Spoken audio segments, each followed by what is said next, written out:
I'm Bill Maloney, and I joined Cleveland Police, Cleveland Constabulary, 28th of July 1980. After training school, which was at the regional training centres at the time, Dishforth, which is still currently an RAF base, we did our period of time there, and I came back and was posted to South Bank. Come May 2011, I retired, having done, I think it was 30 years and 10 months.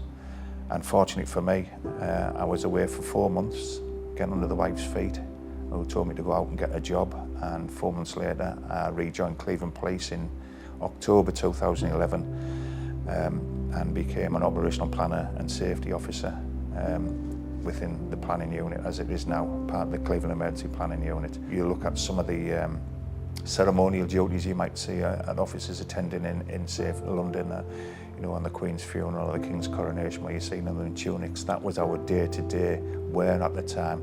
No such thing as stab vests. It was, we had blue shirts, clip-on ties, wore a tunic over the top with epaulets on, a belt round the middle, and heavy trousers with a truncheon pocket, and you carried a truncheon and a pair of handcuffs.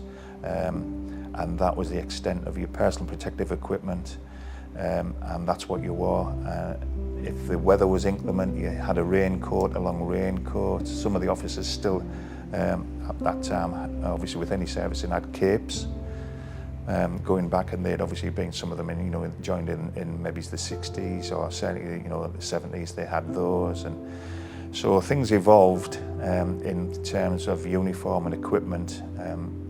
We did a lot of foot patrolling, foot beats. Foot patrol is a little bit of a difference, where a foot patrol is really restricted to a couple of streets, where a foot beat was a larger area. And then obviously you had, if you wished to aspire it, you could drive at the time to a panda car or a car beat. And obviously that's where we were very, I suppose, parochial, in as you stayed within your area. You were supposed to patrol those beats, check properties that the occupants had told you they were away on holiday. So we'd go and shake doors and door handles, making sure that there'd be no break-ins.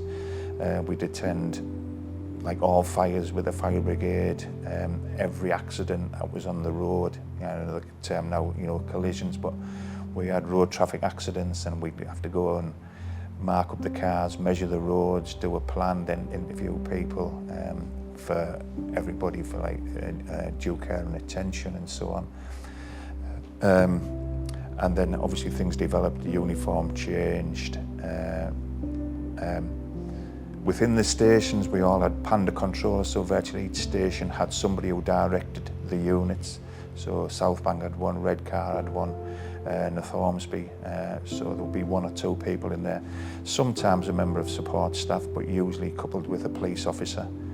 Not every place had burglar alarms as they do. They didn't have neighbourhood watch, that sort of thing came in, later. So what people could do is come into the police station and say, I'm going on holiday for 2 weeks, and they'd write the details on a form. So those details will be stuck on a clipboard for each footbeat. So you might have a dozen. So you'd have to look and make a note in your pocketbooks or on a piece of paper. Obviously, try not to lose it somewhere where you could retain it. And then you'd have a list of all those properties that were empty for those 2 weeks. Or it could be a shop or anything even, but primarily residential, dwelling houses.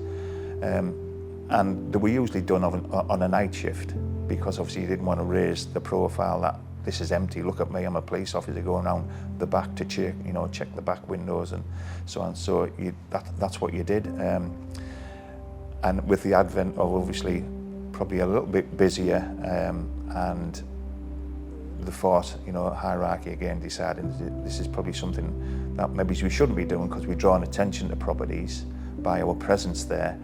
And it becomes too involved, because obviously if everybody wanted doing, that's all you'd be doing, all the shifts. So yeah, that's what you did, but won't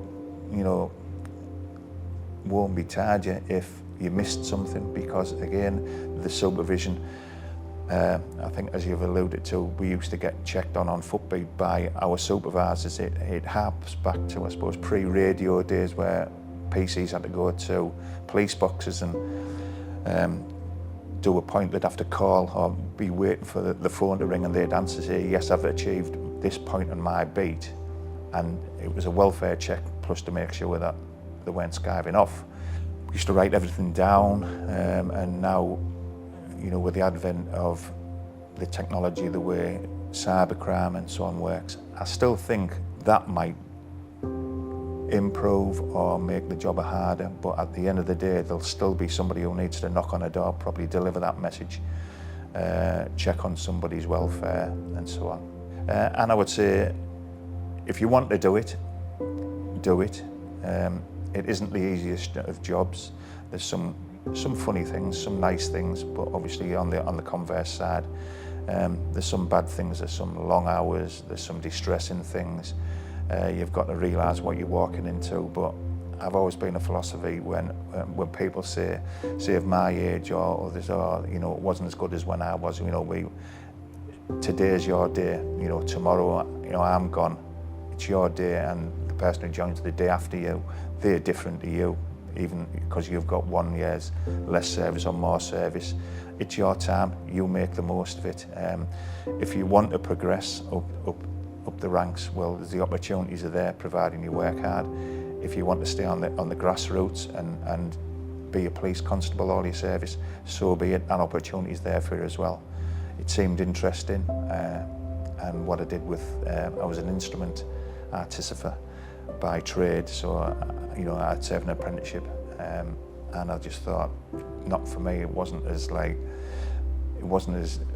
very the same, much the same on every day. So I just thought, I'll apply and see what happens. Anyway, I was fortunate to be accepted, and I suppose the rest of it is a little bit history. Yeah.